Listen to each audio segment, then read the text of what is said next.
ગુજરાતમાં છાના પગલે gun culture વિસ્તરી રહ્યું છે. આ ઘટસ્ફોટ છેલ્લા પખવાડિયાથી સમગ્ર રાજ્યમાં એટીએસ અને એસઓજી દ્વારા ચાલી રહેલી ડ્રાઈવ દરમિયાન થયો છે. બીજા રાજ્યોના ગન લાયસન્સ મેળવી મહદઅંશે દિલ્હી હરિયાણાથી ખરીદેલા હથિયારો રાખવાના ટ્રેન્ડમાં 80% સટ્ટેબાજો અને અસામાજિક તત્વો સામેલ છે. એજન્ટો મારફતે અનેક નામી અને નામચીન લોકો નિયમ વિરુદ્ધ ગન લાયસન્સ મેળવી રહ્યા છે. કાયદાની છટકબારીના ઉપયોગથી બીજા રાજ્યોના ગન લાયસન્સ મેળવી સીન સપાટા કરવાનો ખેલ ખેલનારાઓ સામેની તપાસમાં ઓપરેશન લીડ करती एजेंसी एटीएस નું મૌન ચર્ચાનું કેન્દ્ર બન્યું છે. पुलिस की तमाम जो एजेंसियां हैं वो एक कोऑर्डिनेटेड एफर्ट्स के भाग रूप में जो आर्म्स एम्युनिशन है, एनडीपीएस है और इनके जो चलते ऑर्गेनाइज क्राइम नेटवर्क है, इनको ढूंढने का हमेशा प्रयास करती है. इसी संदर्भ में एक बहुत ही अच्छा केस अभी रजिस्टर किया गया है, जिसमें Gujarat ATS, Ahmedabad city crime branch और सूरत सिटी क्राइम ब्रांच के अलावा विभिन्न जिलों की एसओजी भी साथ में जुड़ी है. प्रारंभ में गुजरात एटीएस के DYSP Shri S L Chaudhary को एक इन्फॉर्मेशन मिलती है कि गुजरात के कुछ 6 लोग हैं जिनके नाम विशाल पंड्या, धोनित मेहता, अर्जुन अलगोतर, धैर्य जरीवाला, शैलाभाई बरवाड़ और मुकेश बांबा, ये लोग हैं. ये हरियाणा के कुछ लाइसेंस शॉप ओनर के साथ मिल करके नागालैंड और मणिपुर से गुजरात में इनके जो गैंग्स के दूसरे सभ्य हैं, इनके जो मिलने वाले लोग हैं, उनको लाइसेंस प्रोवाइड कराते हैं और इन विभिन्न दुकानों से जो वेपन है वो परचेज करके दिलवाते हैं. इसके आधार पे विभिन्न टीम्स बनाई गई. गुजरात एटीएस से इसकी जो इन्वेस्टिगेशन है वो निखिल ब्रह्मभट्ट को दी गई. साथ साथ में Ahmedabad city crime branch, Surat city crime branch, Surat city SOG, Vadodara city, Ahmedabad ग्राम्य, सुरेंद्रनगर, राजकोट शहर, बोटाद तथा मोरबी जिलों की एसओजी भी इसमें साथ में जुड़ाई. इन लोगों की प्रारंभिक पूछपरछ की गई.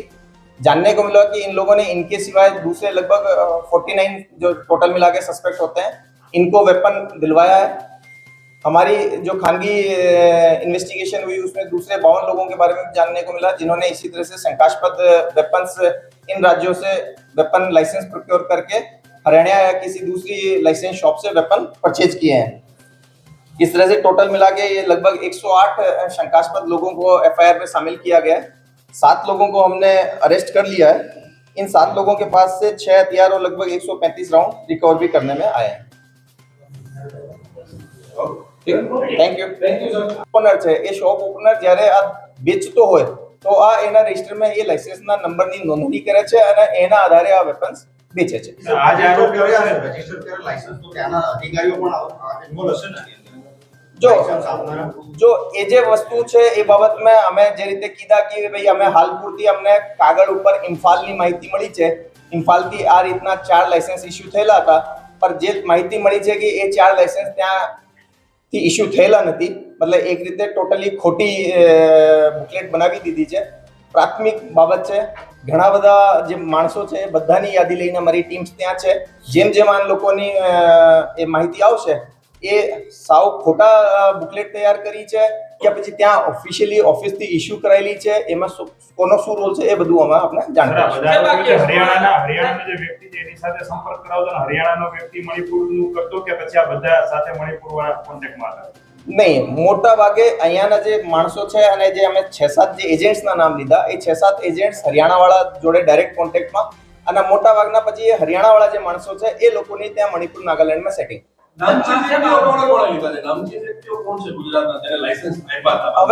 હવે કાનૂનની નજરમાં બધા જે એ રીતે ખોટા કર્યા હોય એ ગુનેગારો છે. એમાં નામચીન અને નહીં નામચીન એ હાલમાં હું તમને કીધા એવો હાલ મારી પાસે કઈ નામ નથી. હું તમને જે 6-7 નામ અમે જે અટક કર્યા એ છે. બીજા જે નામો છે એ અમે અમારી એફઆઈઆર માં લીધા છે. એફઆઈઆર ને સેન્સિટિવ રાખી છે કારણ કે બધાને એટલા બધા લોકોને અટેક કરવામાં કોઈ ચીજ છે પહેલાથી જાહેર ના થાય. અને જેમ જેમ અમે અટેક કરીશું અમે તમને બધી ડિટેલ્સ શેર કરીશું. ના, એવું કોઈ અમારે હાલ સુધી કોઈની પૂછપરછ કરી નથી. જે 7 લોકોની અમે પૂછપરછ કરી છે એ લોકોને હાલમાં અટક કરી દીધા છે. લોક ગાયક પાસેથી હથિયાર મળ્યું છે અને તેમને જમા કરાવ્યું છે એવી વાત છે. ના, હાલ સુધી આ જે 7 લોકો અમે પકડ્યા છે એની પાસેના જે હથિયારો છે એ અમે જમા લીધા છે. એ સિવાય 108 લોકોની જે યાદી છે એનો શું બેકગ્રાઉન્ડ છે, એની અંદર અમે પ્રાથમિક રીતનો કોઈ નામ જણાઈ આવતો નથી, પરંતુ અમે જેનો પણ નામ એની અંદર આવશે, આ લિસ્ટ અમે આપ પણ કહીએ છીએ કે આ લિસ્ટ કઈ એક્સક્લુસિવ લિસ્ટ નથી. એ અમને પ્રાથમિક માહિતી આધારે, એ લોકોના નિવેદનો આધારે પ્લસ ખાનગી તપાસ આધારે ખબર પડી છે કે આ લોકો પાસે લાયસન્સ છે. આ લિસ્ટ આવી નથી કે કમ્પ્લીટ હોય, એની અંદર વઢોતરી થઈ શકે. એના માટે જ પણ અમારી જે ટીમ છે એ નાગાલેન્ડ અને મણિપુરમાં છે. ત્યાંથી બીજા ગુજરાતના મૂળ એડ્રેસ ધરાવતા માણસો કોણ છે જેને લાયસન્સ મળ્યા છે, એ બધી અમારી તપાસ ચાલે છે. સાહેબ ટોટલી ફાઇનલી જેના આરોપી ગણી શકાય એવા કેટલા શખ્સો? 108. 108. સર મુકેશ સાહેબ જેની પાસે એ લાયસન્સ છે એ લોકો જાણે છે કે આ ખોટા લાયસન્સ છે, મીડિયામાં કેટલા દિવસોથી આવે છે, તો એ સંવેદનશીલ રાખવાની જરૂર નથી. હવે સંવેદનશીલ રાખવાની ફક્ત જરૂરિયાત આટલી છે કે હાલ અમને નહીં ખબર કે આ મીડિયામાં કયા કયા માણસોનું નામ છે. અમને ફક્ત આ આરોપીઓની અટક કરવાની જરૂર છે. એ પછી અમે એ ચાર્જશીટ અને બધી પબ્લિક ડોક્યુમેન્ટ હોય છે એ બધાને આપણે મળી જાય. માની શકે નાગાલેન્ડ હરિયાણા જેટલા લાયસન્સ છે બધા બોગસ માની શકે? ના, હું આવો જનરલ સ્ટેટમેન્ટ નહીં આપી શકું. હું હાલ આ લગભગ 108 માં પણ હું કીધા છે કે અમારા નિવેદન આધારે માની લો જે 7 આરોપીઓ છે એ 7 આરોપીઓ જાતે સ્વીકારે છે કે આ લગભગ બીજા જે 42 મળીને જે 49 ટોટલ થાય છે કે આને અમે અપાવ્યા છે. બીજા જે શંકાસ્પદ લોકો છે જેની યાદી પણ અમે એફઆઈઆર માં લઈ લીધી છે, જે બીજા 52-53 લોકોની યાદી છે, આ લોકો પાસે ત્યાંના ઇસ્યુ થયેલા લાયસન્સ છે. અમને શંકા છે કે એ પણ ખોટા હશે. આ સિવાય પણ બીજા કોઈ લોકોની યાદી હોય જે કે આ લિસ્ટમાં અમે એડ કરી શકીએ તો આ સમયાંતરે અમે એડ કરીશું. મુકેશ લાંબાનો રોલ શું છે? મુકેશ બાંબા જે આમાં હાલમાં અટેક કરેલો એક આરોપી છે, એ પણ ઘણા બધા લોકોને લાયસન્સ આ જ રીતે અપાવ્યા છે. એનું પોતાનું લાયસન્સ પણ તેનું જ છે? ના, એના પોતાનું લાયસન્સ બાબતમાં એને હાલ સીઝર થયો નથી આના પોતાના લાયસન્સનો, પણ આ બીજા લોકોને કન્ફર્મ અપાવ્યા છે એ હું કહીશ. સાહેબ હરિયાણા ક્યાંનું છે? મુકેશનું લાયસન્સ ક્યાંનું? એ અમે તપાસ કરીને સાહેબ આપીએ. હરિયાણાની જે દુકાને ત્યાં લોકો લેતા હતા ત્યાં કોઈ વ્યવસ્થા નહોતી લાયસન્સની ખરાઈ કરવાની કે ભાઈ આ લાયસન્સ બોગસ છે, એના આધાર પર આ લોકો લે છે? જે રીતે હું કીધા કે જે હરિયાણાની લાયસન્સ ઓનર જે છે એ જાતે સંપૂર્ણ કાર્ટેલમાં ઇન્વોલ્વ છે, તો એને તો ખબર જ હતી કે ભાઈ આ લોકોએ એ જાતે જ ખોટા લાયસન્સ બનાવીને આપેલા હતા.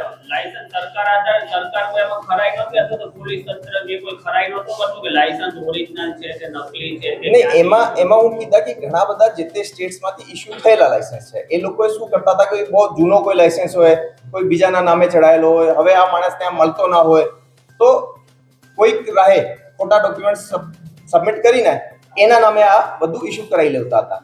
તો એના આધારે આ જે લાંબી તપાસ છે એના માટે જ હું આપને કહું. સાહેબ આજે સંવેદનશીલ ફરિયાદ નોંધવામાં આવી છે, એ કઈ કલમ હેઠળ નોંધવામાં આવી? સંવેદનશીલ ફરિયાદ અમે જ્યારે ગુનાહિત જે આરોપીઓ છે એને થોડા ટાઈમ માટે રોકવા માંગી છે તો અમે દાખલ કરી. એ કઈ કલમ હેઠળ? કલમ કઈ? નહીં, કલમ તો કઈ શકાય છે, એ આપને અમે જાણ કરી દઈશું. સર કેટલા અત્યારે કબજે કર્યા છે?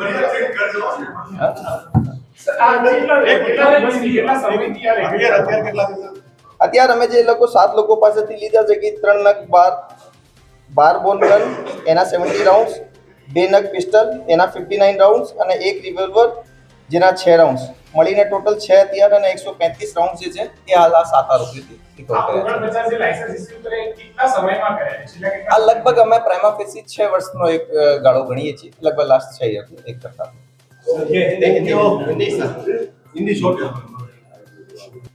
Bureau report CN24 news. હવે જુઓ દેશ દુનિયાની તમામ ખબરો તમારી આંગળીના ટેરવે. ઉઠાવો મોબાઈલ અને Google Play Store પરથી ડાઉનલોડ કરો અમારી CN24 ન્યૂઝ મોબાઈલ એપ.